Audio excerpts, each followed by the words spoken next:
माझ्या प्रिय देशवासियांनो, नमस्कार. मन की बात मध्ये आपल्या सगळ्यांचं स्वागत आहे.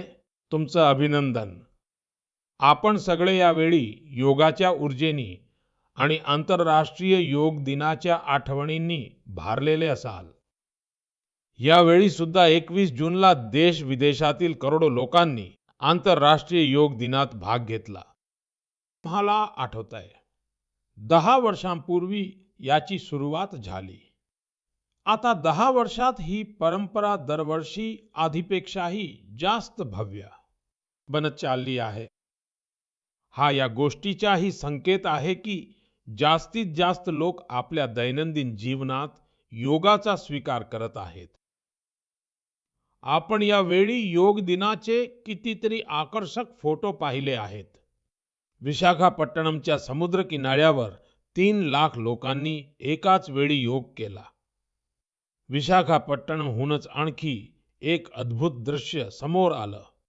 2000हून अधिक आदिवासी विद्यार्थ्यांनी 108 मिनिटांपर्यंत 108 सूर्यनमस्कार केले.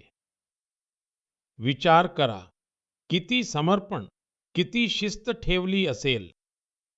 आपल्या नौदलाच्या जहाजांवरही योगाची भव्य झलक दिसली. तेलंगणामध्ये 3000 दिव्यांग मित्रांनी एकाच वेळी योग शिबिरात भाग घेतला.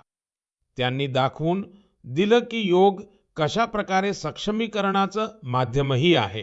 दिल्लीच्या लोकांनी योगाला स्वच्छ यमुना नदीच्या संकल्पाशी जोडलं आणि यमुना नदीच्या काठी जाऊन योग केले.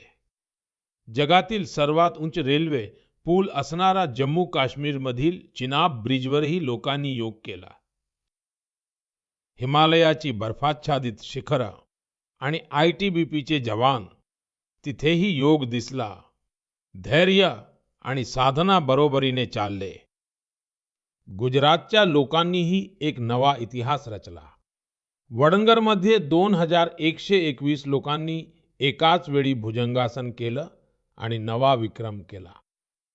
न्यूयॉर्क, लंडन, टोकियो, पॅरिस, जगातील प्रत्येक मोठ्या शहरातून योगाचे फोटो आले आणि प्रत्येक फोटोमध्ये एक गोष्ट खास होती: शांतता, स्थिरता आणि संतुलन. यावेळची थीम पण खूप खास होती. Yoga for one earth, one health. म्हणजे एक पृथ्वी, एक आरोग्य. ही फक्त एक घोषणा नाहीये. आपल्याला वसुधैव कुटुंबकमची जाणीव करून देणारी ही एक दिशा आहे. माझा विश्वास आहे, या वेळच्या योग दिवसाची भव्यता जास्तीत जास्त लोकांना योग स्वीकारायला नक्की प्रेरित करेल. माझ्या प्रिय देशवासियांनो, जेव्हा कुणी तीर्थयात्रेला निघतं, तेव्हा एकमेव भावना सगळ्यात आधी मनात येते: चला, बोलावणं आलं आहे. ही भावना आपल्या धार्मिक यात्रांचा आत्मा आहे. या यात्रा शरीराच्या शिस्तीचं, मनाच्या शुद्धीचं, आपसातील प्रेम आणि बंधुत्वाचं, प्रभूशी जोडण्याचं माध्यम आहेत. यांच्याशिवाय या यात्रांचा एक अजून मोठा पैलू असतो. या धार्मिक यात्रा सेवांच्या संधींचे एक महानुष्ठान पण असतात. जेव्हा कोणतीही यात्रा असते, तेव्हा जेवढे लोक यात्रेला जातात, त्यापेक्षा जास्त लोक तीर्थयात्रेकरूंच्या सेवेच्या कामात लागतात. ठिकठिकाणी भंडारे आणि लंगर लागतात. लोक रस्त्यांवर पाणपोया लावतात. सेवाभावानेच वैद्यकीय कॅम्प आणि सुविधांची व्यवस्था केली जाते. कितीतरी लोक स्वतःच्या खर्चाने तीर्थयात्रेकरूंसाठी धर्मशाळांची आणि राहण्याची व्यवस्था करतात. मित्रांनो, खूप दिवसांनी कैलास मानसरोवर यात्रा पुन्हा सुरू झाली आहे. कैलास मानसरोवर म्हणजे भगवान शिवाचं घर. हिंदू, बौद्ध, जैन प्रत्येक परंपरेत कैलासला श्रद्धा आणि भक्तीचे केंद्र मानलं गेलं आहे. मित्रांनो, 3 जुलैपासून पवित्र अमरनाथ यात्रा सुरू होणार आहे आणि श्रावण महिनाही काहीच दिवसांवर आहे. आपण काही दिवसांपूर्वी भगवान जगन्नाथाची रथयात्राही पाहिली आहे. ओडिशा असो, गुजरात असो किंवा देशाचा कोणताही कोपरा असो, लाखो भाविक या यात्रेत सहभागी होतात. उत्तर ते दक्षिण, पूर्व ते पश्चिम या यात्रा एक भारत श्रेष्ठ भारत या भावनेचे प्रतिबिंब आहेत. जेव्हा आपण श्रद्धाभावानं, पूर्ण समर्पणानं आणि पूर्ण शिस्तीनं आपली धार्मिक यात्रा पुरी करतो, तेव्हा त्याचं फळही मिळतं. मी यात्रांवर जाणाऱ्या सर्व भाग्यवान भाविकांना माझ्या शुभेच्छा देतो. जे लोक सेवा भावनेने या यात्रा यशस्वी आणि सुरक्षित करण्यात गुंतले आहेत, त्यांनाही मी धन्यवाद देतो. माझ्या प्रिय देशवासियांनो, आता मी तुम्हाला देशाच्या अशा 2 कामगिऱ्यांबद्दल सांगू इच्छितो, ज्या तुम्हाला अभिमानाने फुलवून टाकतील. या कामगिऱ्यांची चर्चा जागतिक संस्था करत आहेत. विश्व आरोग्य संघटना म्हणजे WHO आणि ILO म्हणजे इंटरनॅशनल लेबर ऑर्गनायझेशनने देशाच्या या कामगिऱ्यांची खूप प्रशंसा केली आहे. पहिली कामगिरी तर आपल्या आरोग्याशी संबंधित आहे. तुमच्यापैकी बऱ्याच लोकांनी डोळ्यांच्या एका आजाराबद्दल ऐकलं असेल, ट्रॅकोमा. हा आजार बॅक्टेरियामुळे पसरतो. एक काळ होता जेव्हा हा आजार देशाच्या अनेक भागांमध्ये सर्रास होत होता. लक्ष दिलं नाही तर या आजारामुळे हळूहळू डोळ्यांची दृष्टी सुद्धा निघून जात होती.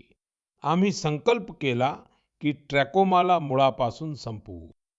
आणि तुम्हाला हे सांगताना मला खूप आनंद होत आहे की विश्व आरोग्य संघटना म्हणजे WHO ने भारताला ट्रॅकोमा फ्री घोषित केलं आहे.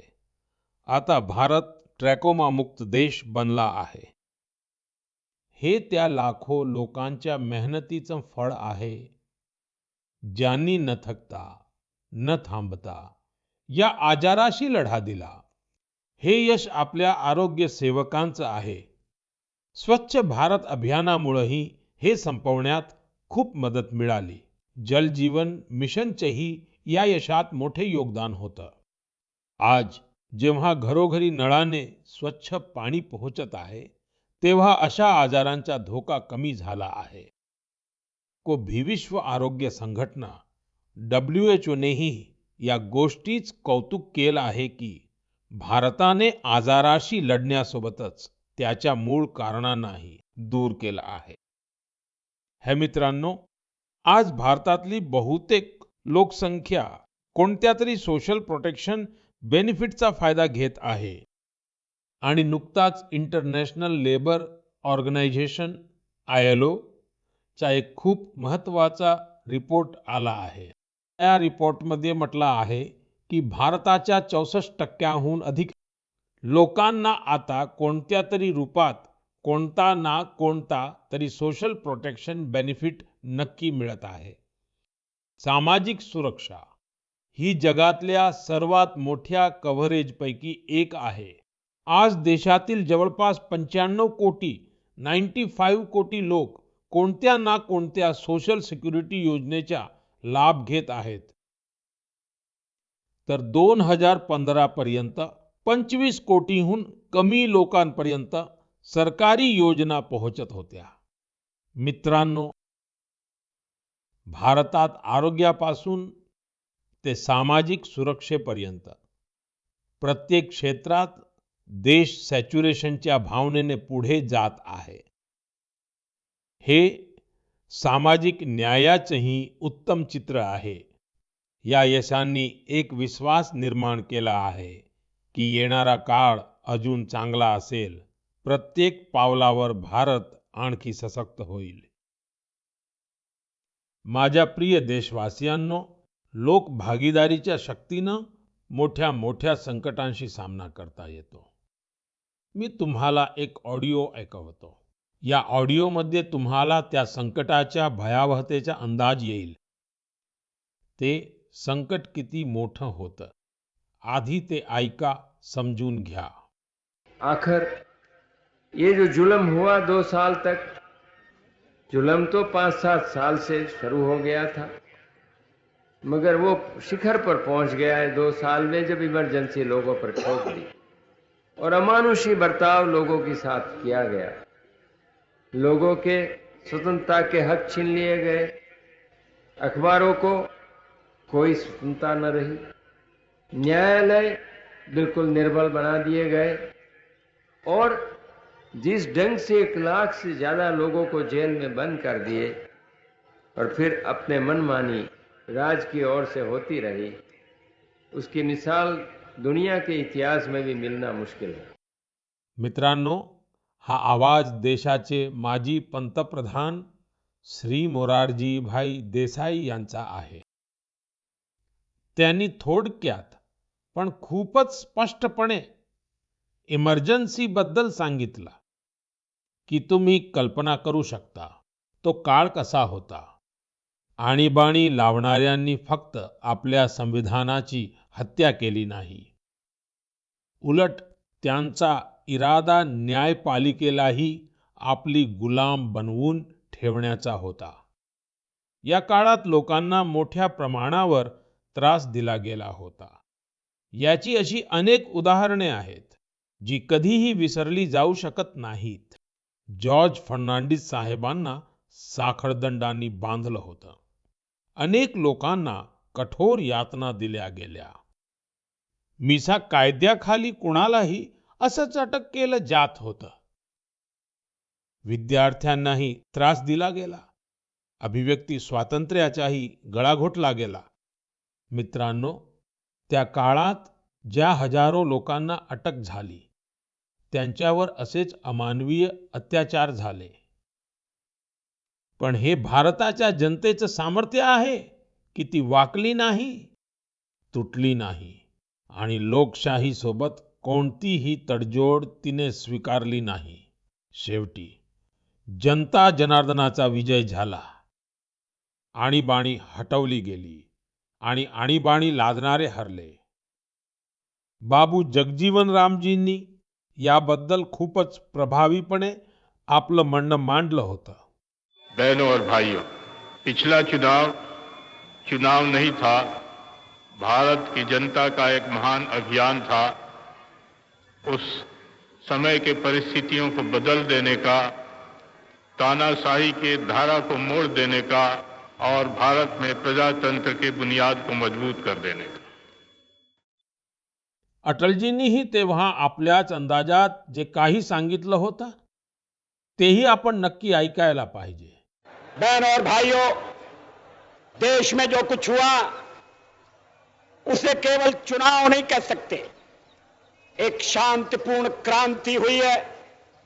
लोक शक्ति की लहर ने लोकतंत्र की हत्या करने वालों को इतिहास के कूड़ेदान में फेंक दिया है.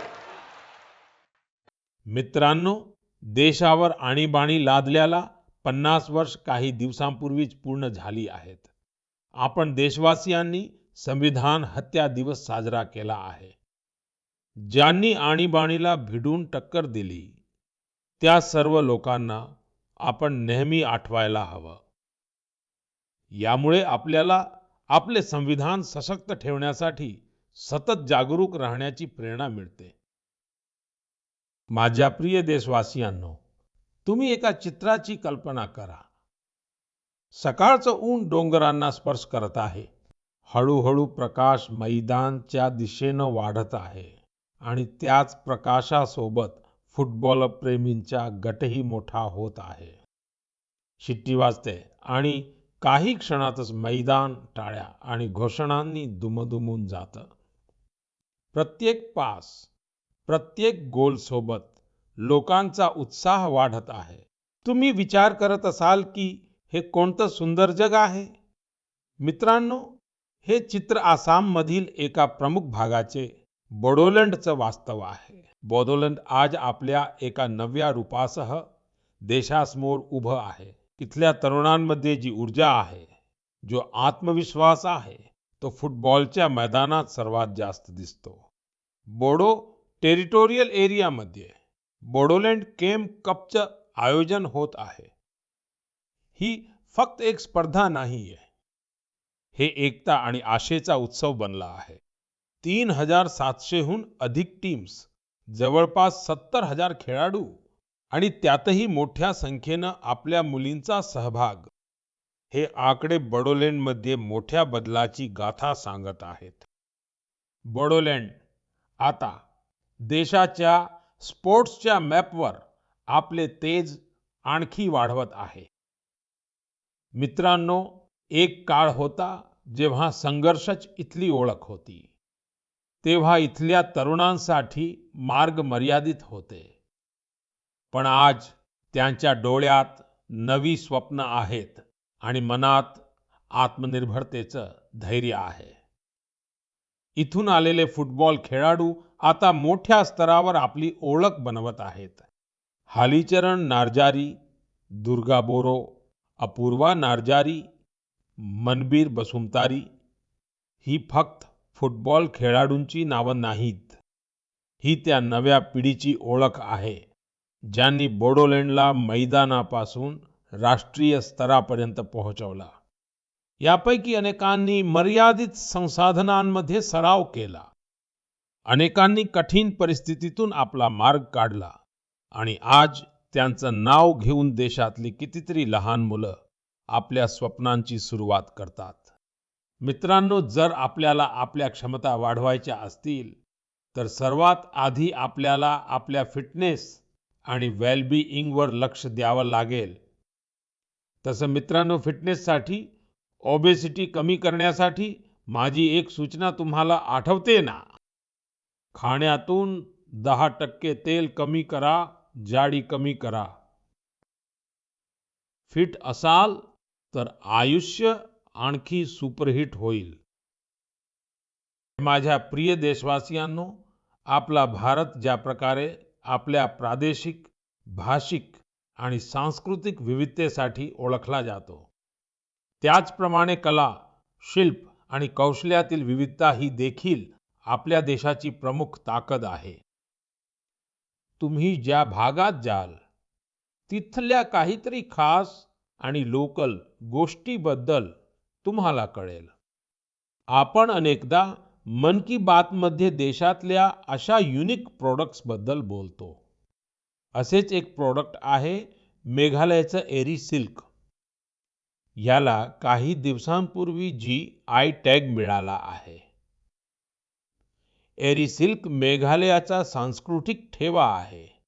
इथल्या आदिवासींनी, खास करून खासी समाजातल्या लोकांनी अनेक पिढ्या याला जपलं आहे आणि आपल्या कौशल्याने समृद्धही केलं आहे.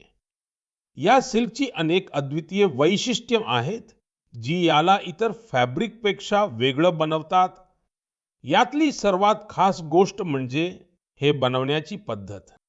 जे किडे हे रेशीम बनवतात, त्यांना रेशीम मिळवण्यासाठी मारलं जात नाही.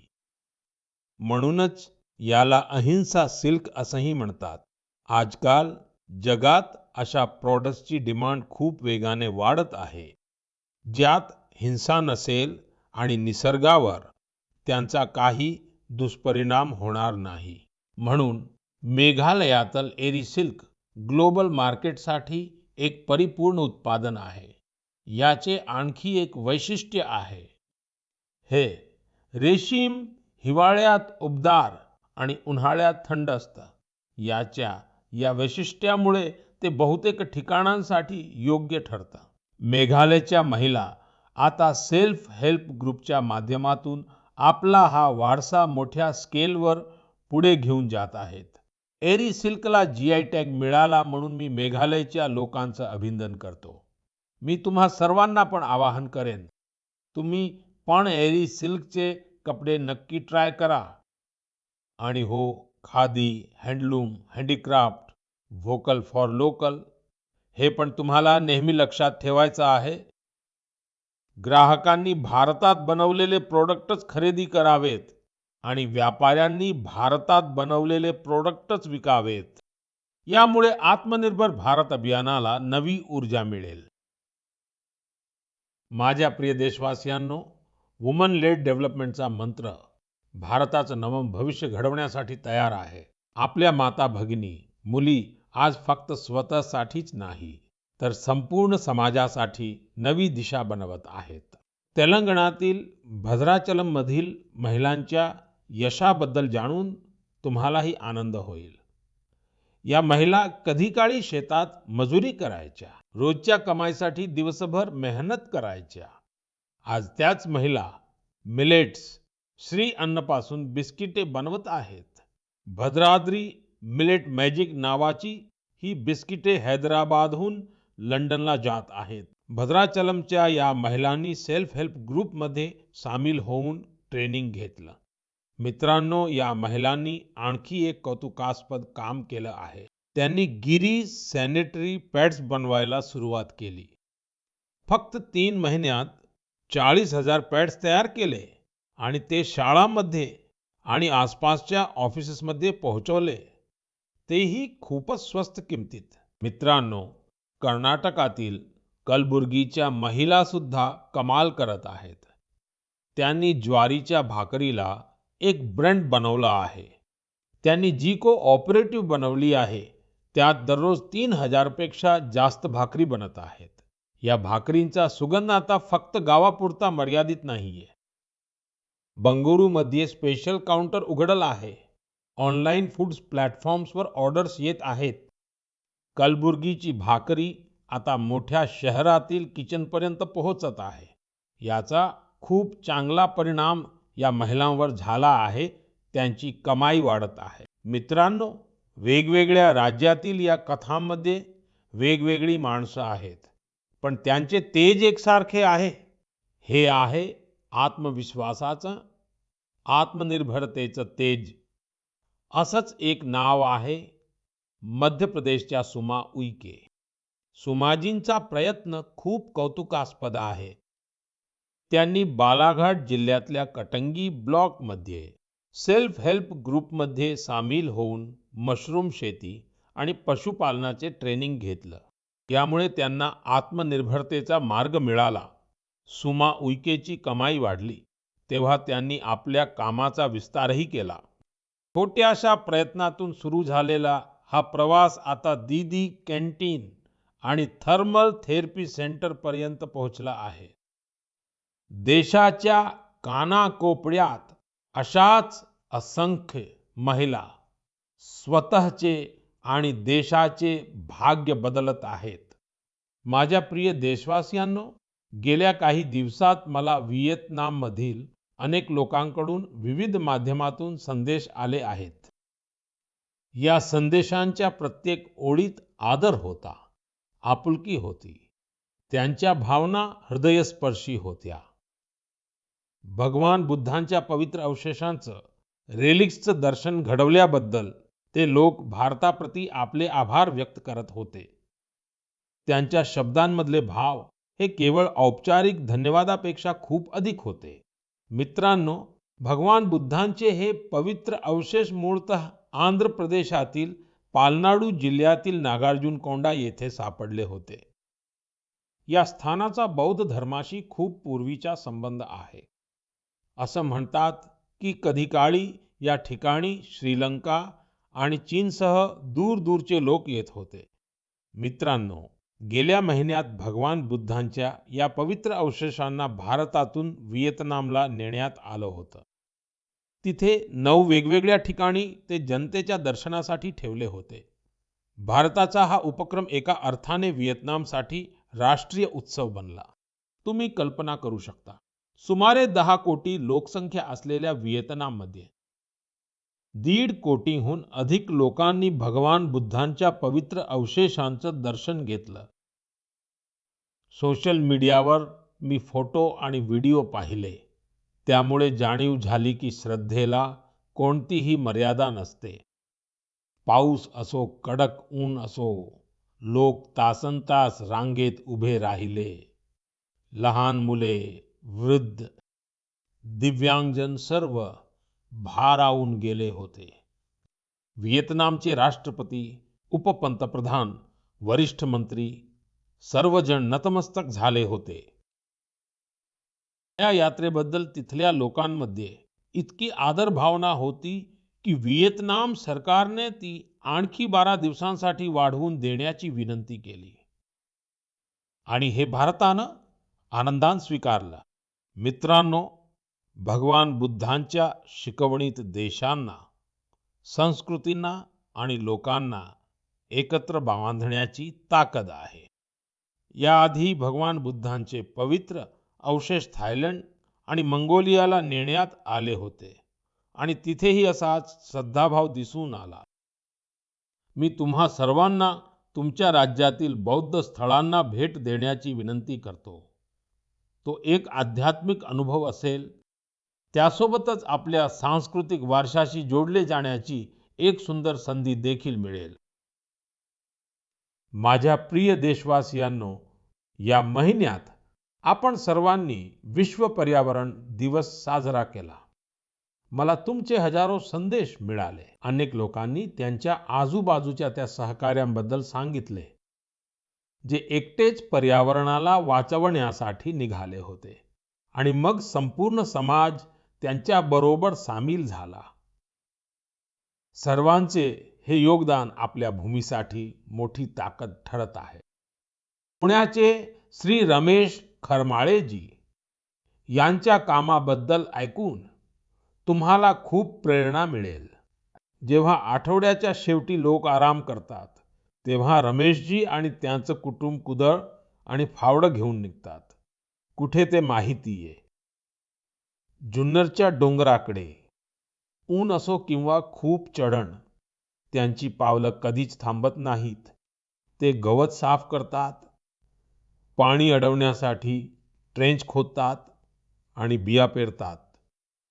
त्यांनी फक्त 2 महिन्यात 70 ट्रेंच बनवले. रमेशजींनी अनेक छोटे तलाव बनवले आहेत. शेकडो झाडे लावली आहेत. ते एक ऑक्सिजन पार्क पण बनवत आहेत. याचा परिणाम असा झाला की इथे आता पक्षी परत येऊ लागले आहेत. वन्यजीवनाला नवसंजीवनी मिळत आहे. मित्रांनो, गुजरातच्या अहमदाबाद शहरात पर्यावरणासाठी आणखी एक सुंदर उपक्रम बघायला मिळाला आहे. इथे नगरपालिकेने मिशन फॉर मिलियन ट्रीज अभियान सुरू केले आहे. लक्ष्य आहे लाखो झाडं लावणे. या अभियानाचं एक प्रमुख आकर्षण आहे सिंदूर वन. हे वन ऑपरेशन सिंदूरच्या वीरांना समर्पित आहे. देशासाठी आपल्या सर्वस्वाची आहुती देणाऱ्या हुतात्म्यांच्या स्मरणार्थ सिंदूरची रोपं लावली जात आहेत. येथे आणखी एका मोहिमेला नवी चालना मिळत आहे. एक पेड़ मां के नाम या मोहिमेअंतर्गत देशात करोडो झाड लावली गेली आहेत. तुम्ही पण तुमच्या गावात किंवा शहरात चालू असलेल्या अशा मोहिमेत नक्कीच भाग घ्या.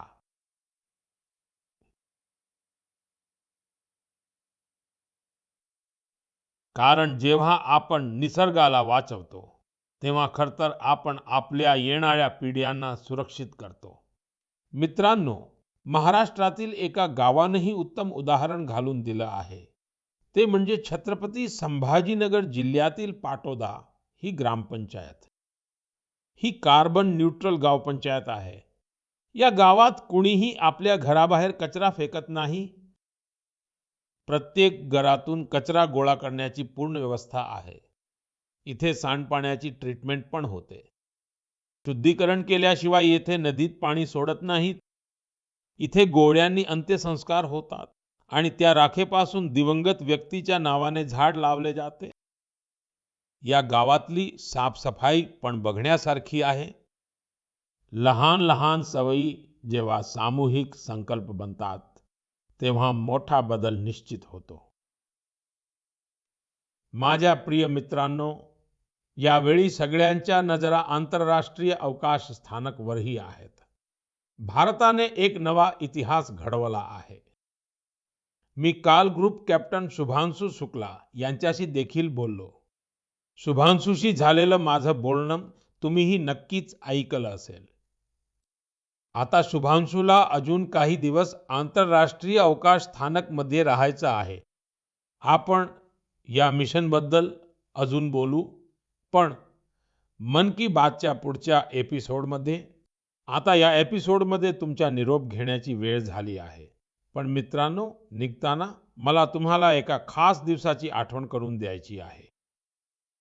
1 जुलै, परवा म्हणजे 1 जुलैला आपण 2 खूप महत्वाच्या प्रोफेशन्सचा सन्मान करतो. डॉक्टर्स आणि सीए हे दोघंही समाजाचे असे आधारस्तंभ आहेत जे आपले आयुष्य चांगलं बनवतात. डॉक्टर आपल्या आरोग्याचे रक्षक आहेत आणि सीए आर्थिक जीवनाचे मार्गदर्शक आहेत. सर्व डॉक्टर्स आणि चार्टर्ड अकाउंटंट्सना माझ्या खूप खूप शुभेच्छा. मित्रांनो, मी नेहमीच तुमच्या सूचनांची वाट पाहतो. तुमच्या सूचनांमुळे मन की बातचा पुढचा एपिसोड आणखी समृद्ध होईल. पुन्हा भेटू नवीन गोष्टींसह, नवीन प्रेरणांसह, देशवासियांच्या नवीन कामगिऱ्यांसह. खूप खूप धन्यवाद. नमस्कार.